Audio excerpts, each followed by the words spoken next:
A lot of my friends in their 30s and 40s keep asking me this question. They say, Sushant, I have this fixed debt to pay, but at the same time, my investments are growing. So if I'm getting any raises or bonuses, should I pay off my debt so that it will feel a little lighter? Or should I keep investing so that my portfolio will see the compounding effect you always talk about? So today I'm going to answer this once and for all using two scenarios and the FC formula. Let's assume you have a 30-year mortgage at a 6.5% interest rate. Now, let's put that into a calculator and see what happens. The mortgage is, say, $200,000 for simplicity. It's a 30-year mortgage, so that is 360 months. So your monthly mortgage comes to around $1,264. I'm using mortgage here, but you can put in any other date you want and change this as per your requirement. You can use the Excel file attached in the description below. But for now, let's stick to mortgage. Now, it's a month of April. You performed really well at your job and you are getting a raise 1 year after you started the mortgage. And now you'll be able to invest, say, $500 extra per month. And you want it to be invested in the stock market. Since you follow me, we are the dollar cost averaging tribe. And you want this $500 to be dollar cost average in the S&P 500 each month. Now, I look at the S&P 500 returns over the last 30 years from 1995 to 2024. Few years shown here in green have given terrific returns and few years in the red shade were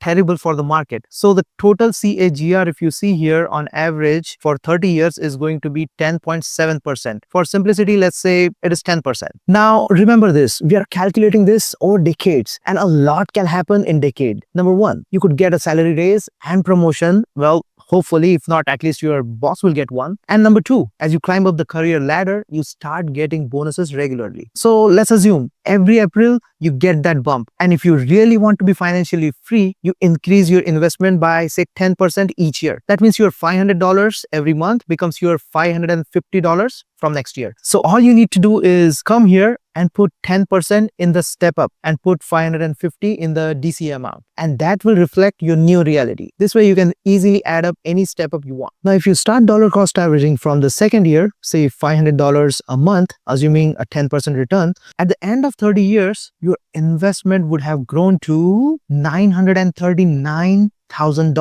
Round figure, say $940,000. Now, this is your benchmark number. Now, when you run the next scenario, I want to beat this number. Doesn't matter if you are dollar cost averaging, putting it lump sum, prepaying, not prepaying. My aim is to beat this $940,000. So remember this number. But what if you took that money you are investing so far and prepay the interest from the mortgage? Would you actually save any money? Do you know what happens when you actually pay the loan? You probably don't. But I have something cool to show you. Imagine you have these 10 blocks. Each block represents $1,000 and you are in debt for $10,000. Now say you pay one block or $1,000 as per your monthly installment. Now how much debt you think you have left? $9,000, right?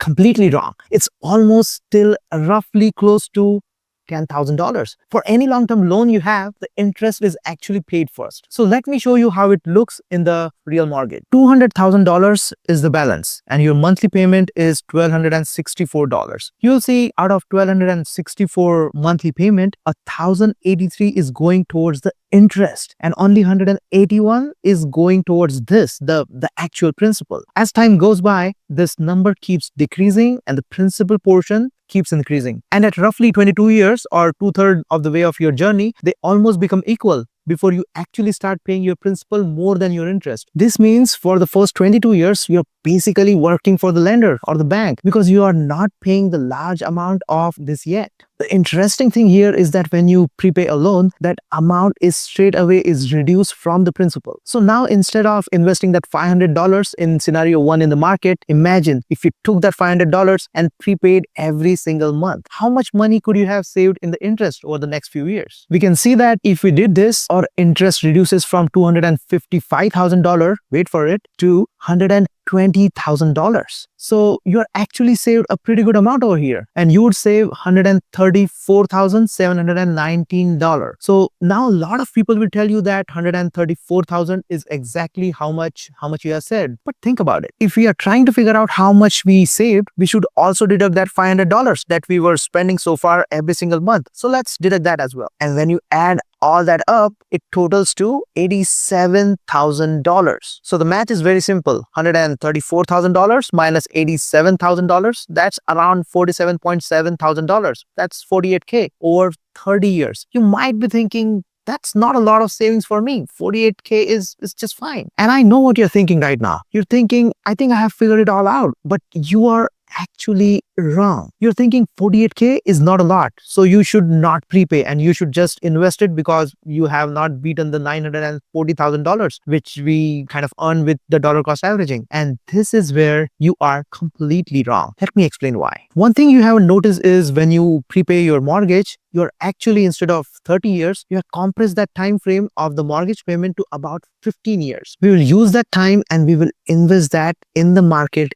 every single month to see what happens. Now let's continue investing $500 for the rest of the 15 years. Now I will open my dollar cost averaging calculator, and in the 186th month, that is around 16th year, I will add $1,764, that is $1,264 from the mortgage which we were paying so far, and $500 the DCA amount at 10%. And let's see what happens if I pull this Excel sheet all the way to the end of 30th year. By the end of 30th year, your DCA would have been $672,000 extra, and your total savings would be $720,000 after you include that 48K which you saved from prepaying the mortgage. Not so shabby after all. Now before I show you the final Excel and reveal the actual winner between investing and prepaying, there is one risk you probably haven't even considered. It is called a sequence risk. Check this out over here. When you look at the returns of S&P 500, yes, the average return is 10.7% over 30 years, but the sequence really matters. Suppose you started investing in the year 2000 and you sold in 2008. Let's see what happens. Your annualized return over the last 9-year span would be negative 2%. That means the returns are highly unpredictable. You don't know how much you will actually average even over, say, 10 or 12 years. But if you pay off the mortgage, your savings is guaranteed. So doesn't it make sense that you take that money and actually prepay? Because if you prepay, you are guaranteed to save some money. Again, you are slightly wrong. So I'm going to explain this to you in scenario number 3, the freedom plan. Now think about it. You can't throw everything into prepaying the loan because then you'd have no growth capital left. What happens if there is an emergency? You'll have no liquid cash, no flexibility. But if you put everything into the market, you'll constantly feel that pressure,